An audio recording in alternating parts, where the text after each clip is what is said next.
Hello there. Have you ever heard of the name Martin Rinkart? I'm sure you've been wondering who is he, but I'm certainly sure you've heard of his words in a lot of hymns that you probably didn't know he was the writer of.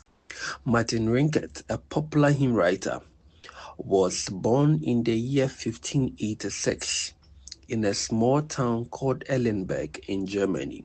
He grew up during the age of conflict and became a Lutheran pastor, a devoted man serving God.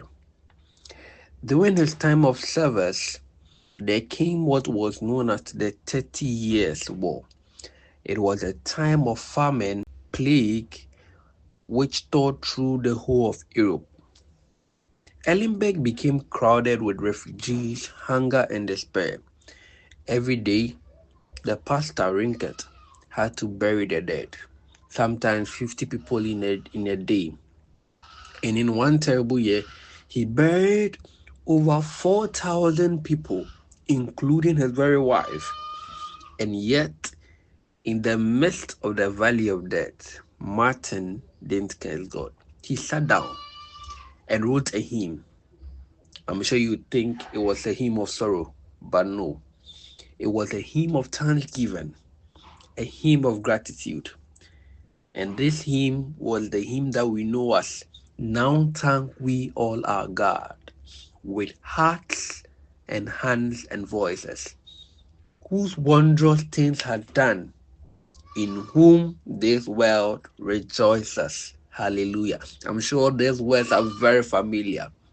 He wrote this word when the world was collapsing to remind his people that faith still gives thanks, even in pain.